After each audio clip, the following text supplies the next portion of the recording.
Assalamualaikum warahmatullahi wabarakatuh. Sore para sedulur YouTube, ketemu lagi dengan saya Gung Janarko. Seperti biasa teman-teman, di sore hari ini saya pengen nyapa teman-teman saya, sedulur-sedulur saya yang ada di channel saya ini. Teman-teman, jadi di sore hari ini saya kebetulan di salah satu taman di salah satu perumahan di kota Cianjur, Jawa Barat. Jadi teman-teman, di sore hari ini seperti biasa saya akan mengajak teman-teman ngobrol santai ya. Jadi teman-teman, beberapa waktu yang lalu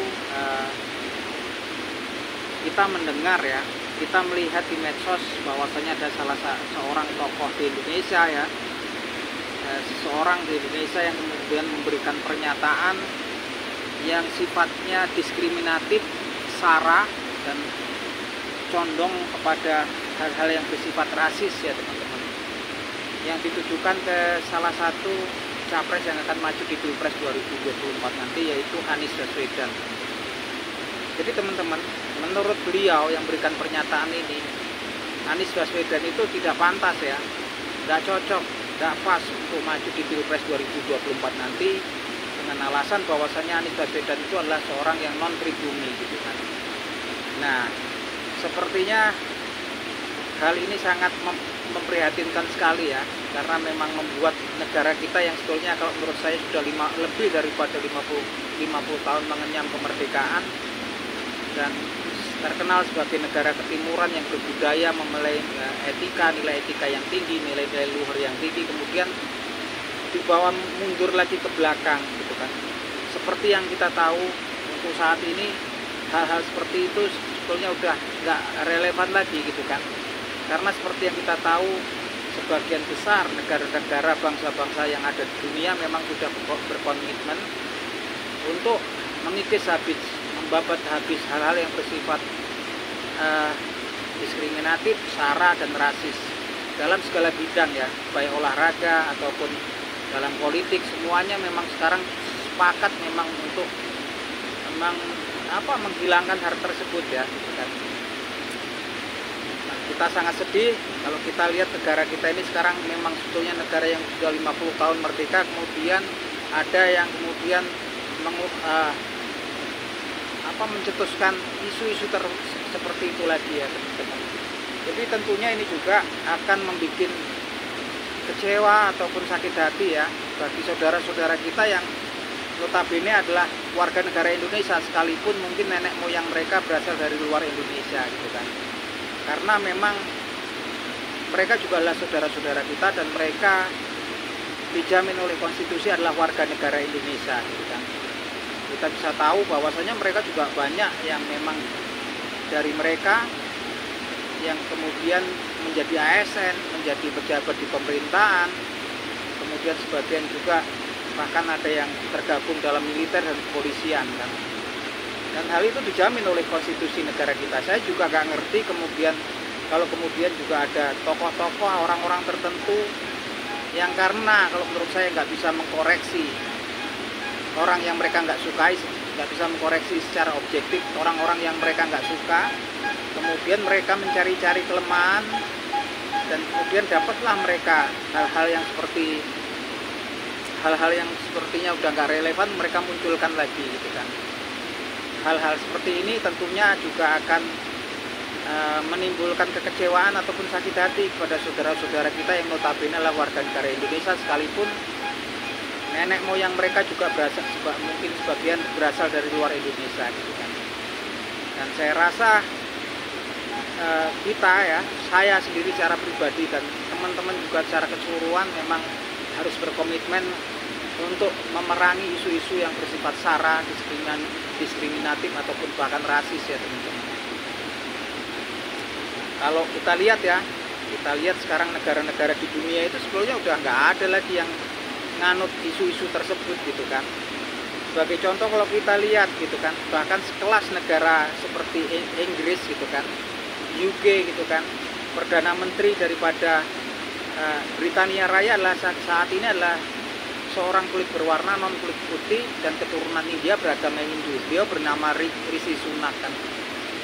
Kemudian salah satu wali kota di salah satu kota terbesar di dunia, kota modern yaitu London, wali kotanya adalah Sadiq Amran Khan, seorang muslim yang kulit berwarna, muslim keturunan Pakistan ya.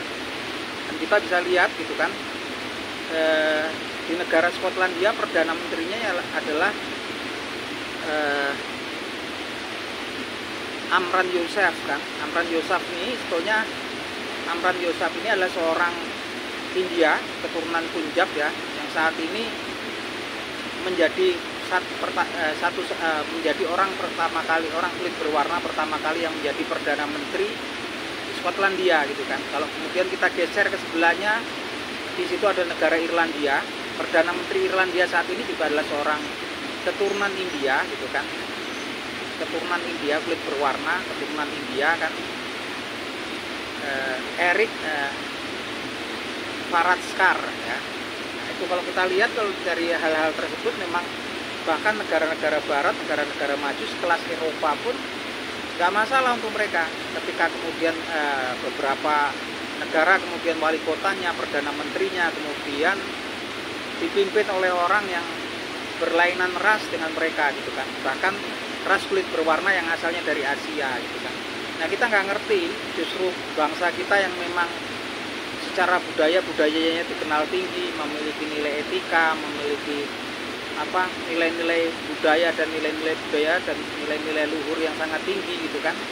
Sekarang sepertinya hal-hal tersebut agak sedikit terganggu dengan munculnya isu-isu tersebut kan. Saya nggak ngerti ya teman-teman. Soalnya kalau ada pihak-pihak yang sepertinya nggak suka ataupun memang nggak suka sama ketika Anies Baswedan kemudian akan maju di Pilpres 2024 nanti, sebenarnya kalau mengoreksi beliau, koleksi aja lah. Apa sih program beliau, apa sih kemudian program ide-ide beliau sama gagasan beliau gitu kan. Nggak perlu kemudian memunculkan isu-isu yang sepertinya akan malah menimbulkan perpecahan di masyarakat kita kan gitu kan. Karena hal-hal tersebut menurut saya sudah bukan zamannya lagi dan memang nggak ini ya teman-teman, nggak relevan lagi gitu kan.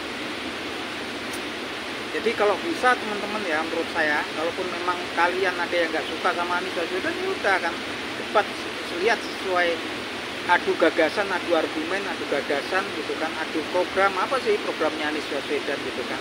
Jangan kemudian mengeluarkan isu-isu yang sebetulnya membuat demokrasi kita akan kemudian seakan-akan menurun kualitasnya dan kemudian tidak bermartabat kan gitu kan. Karena yang diserang ini kan pribadi orang-orang tertentu kan. Kalau mau diserang sebetulnya ya program, ide, gagasannya nggak masalah kemudian diperdebatkan. Karena memang sebetulnya kalau kita pikir sebetulnya kalaupun nanti ada lawan dalam pemilu, itu kan sebetulnya juga kawan dalam demokrasi ya, seperti teman-teman bermain badminton dengan lawannya, lawan dalam olahraga tapi kawan dalam olahraga gitu kan, kawan dalam olahraga gitu kan, lawan dalam pertandingan, kawan dalam olahraga gitu kan.